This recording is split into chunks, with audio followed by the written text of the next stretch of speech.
Masechet Batra Daf Lamed Aleph, 22 lines down. Another case of a dispute. Ze Omer Sha'av B'tai, Reuben says that this land used to belong to my father. Vezeh Shomer B'tai, and Shimon says, no, this land used to be my father's. We both have chazakah.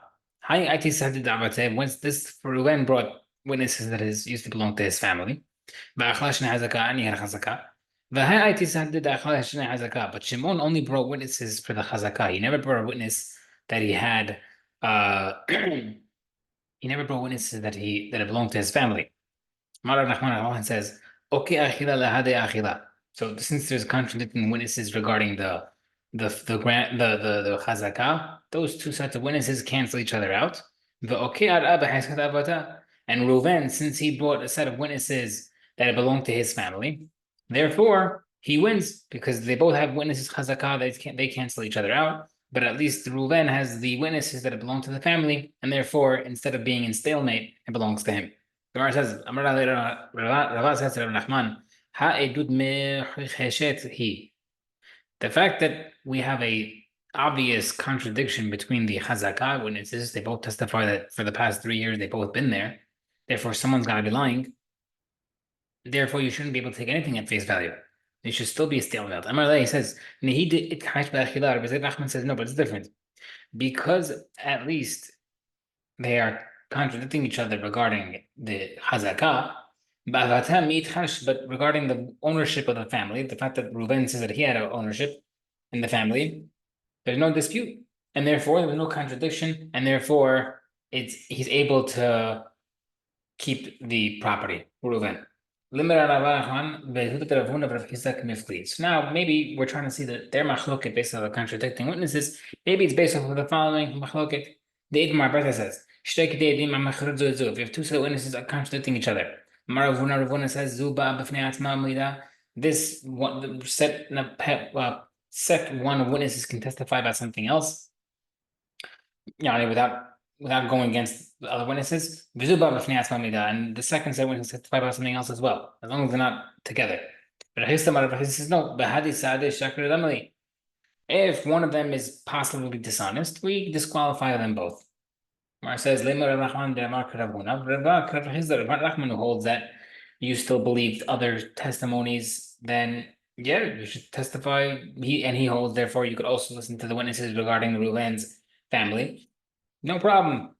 He holds like Rav Huna, who says that we don't care about other testimony. Rava, who does not like the contradicting part and disqualifies them all, maybe he holds like Rav Chisda. Gemara says not necessarily. I leave it at Rav Chisda. Everybody would agree to Rav Chisda. Even Rav Nachman would agree that it's a disqualification. Kipli wins their machloket. I leave it at Rav Huna according to Rav Huna. Rav Huna, who says that it's you could possibly believe them, it's different. Rav Nachman holds like Rav Huna, disqualified.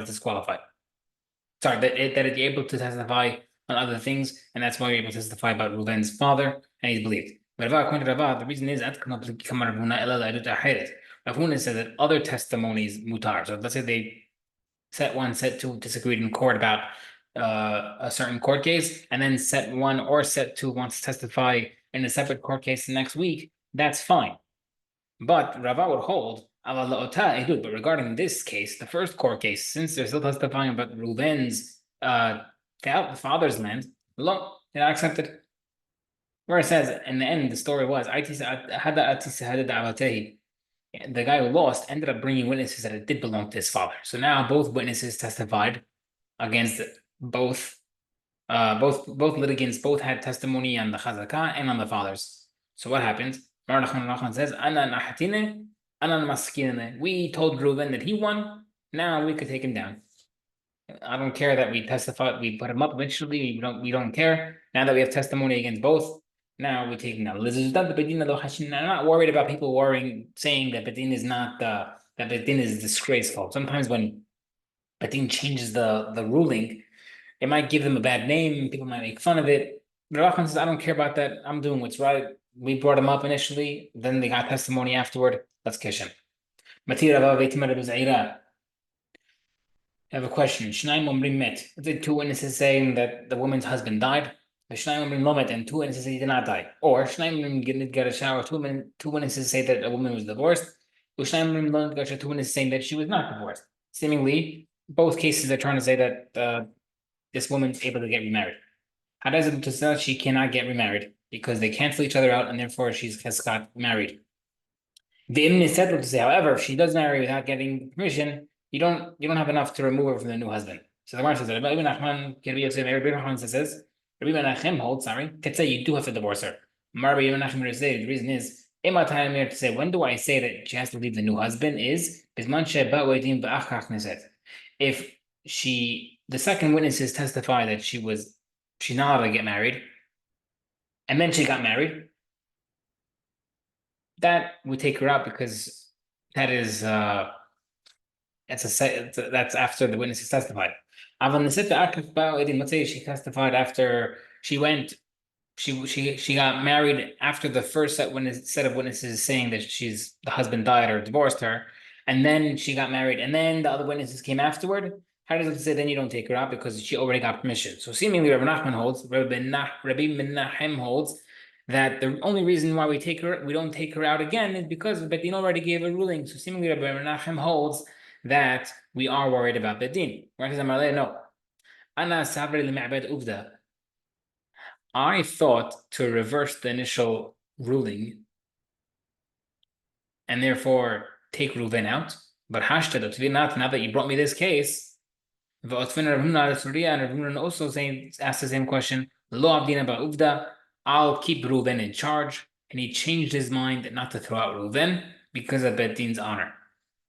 Nafak Nachman went out, and he still reversed it against what he just said. Man has someone thought Savar Ta'uta that he thought made a mistake. Really, it was a mistake. But the reason why Nachman did this because this concept is tied in a lot of ropes, which means it's a very complicated matter. And that's why he ended up deciding that it's good enough idea to kish Reuven out. So why? What's the big problem? Mishnah says, a regular guy cannot be put up to Kuna based on one testimony. So one guy comes over and says, "Oh, Reuven is a Kohen. Let's make him a Kohen." I know his family is a Kohen. You don't do that. Rabbi Elazar says, when we don't believe him, when there's people who are saying that he's not a Kohen. You know what I mean? His mother was a divorcee, and therefore she's not eligible. But in a situation where there's no challenger, one guy can make someone else a Kohen.